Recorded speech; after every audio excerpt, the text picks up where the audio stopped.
Well, the reviews are in for Robert Irwin's hosting gig, with the internet erupting over some choice jokes in a ceremony that also included full choreography and some scaly special guests. Yeah, for more, as well as some reptiles. We're joined by Summer Bay stars and real-life besties, Emily Weir and Sophie Dillman. Oh, the girls are out for a bit of fun today. Girls are out. Hi, guys. No, sorry, I didn't mean that. I meant the girls. And also Emily and Sophie are here.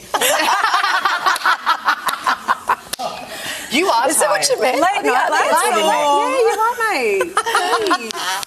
Emily. That's not what I'm... Hello.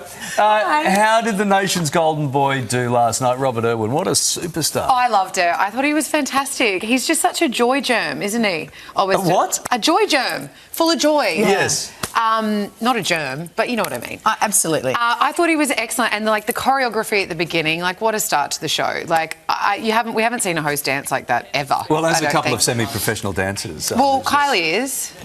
I feel like Kylie is.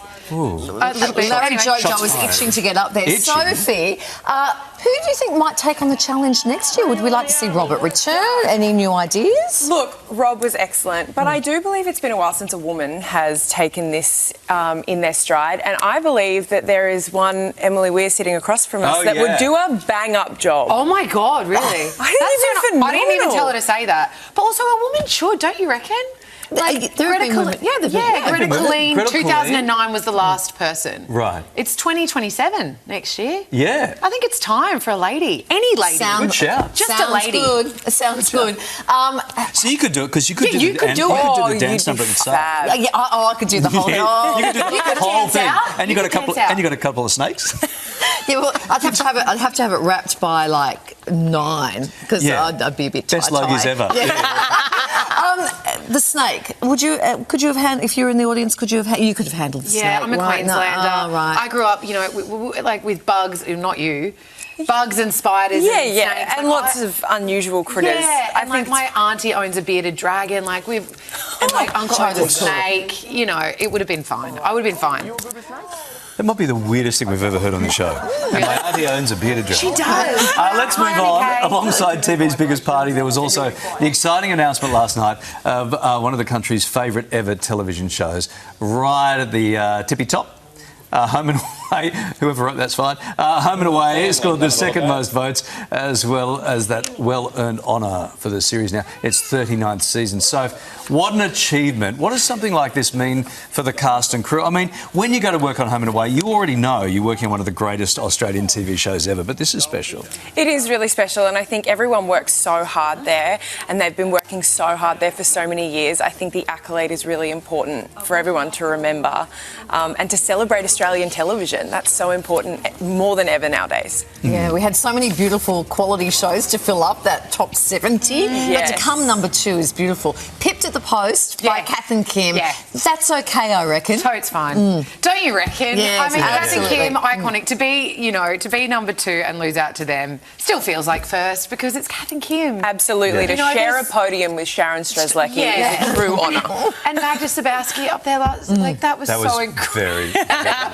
There was usually we come away after Logies, there's one or two great moments. There were so many beautiful moments there last night. Finally, while the stars look resplendent on the red carpet, foodie fave Colin Fassnich caused a bit of a stir, matching white sneakers with his suit. Now have a close look. They're Gucci footwear on Instagram the next day, right? Saying if his shoes upset you, his job is done. Emily, what's your take on this? Now, I'm going to go ahead and say this. I don't think they were new Gucci's either. If you take them out of the box and they're bright white, maybe. But I reckon he's been riding his motorbike with those. I don't know. What do you think? Honestly, I'm into it. Yeah. Yeah, I'm into He can it. do it. I like a bit of difference. You know what I mean? They are a bit. They're a bit scuffy, aren't they? Yeah. Look, I think go for it. Something a bit different. I don't hate the sneaker and suit look. I like when you kind of do a casual thing with a really fancy. But you want scruffy nuts to be like that too, don't you? Yeah, I mean. Because it's Colin. It's Colin. Yeah, it's Colin. He can pull it Itchy off. Fassnich can wear ones. I'm into it. So, the fact that they're Gucci, does that make it slightly less of a faux pas for those people? No, an ugly sneaker is an ugly sneaker. Here we go. But I do really appreciate that it's part of his personality, and I think part of being on a red carpet and creating a look for yourself is bringing your own personality into it.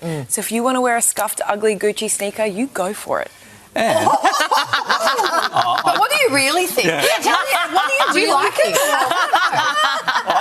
offence. I think it looked really good, but if we have a close look, there are 3 C's in it, which means he's bought it at the Bali night markets for $6. Would you do it? Would you wear a sneaker? If I can't pull that off, but he's. Yeah. I think that's. I think it's a vibe. I saw him at the before he hit the red carpet. And I went, yeah, that's scruffy. Yeah, good. it's cool. Yeah, I'm yeah. with you. Yeah.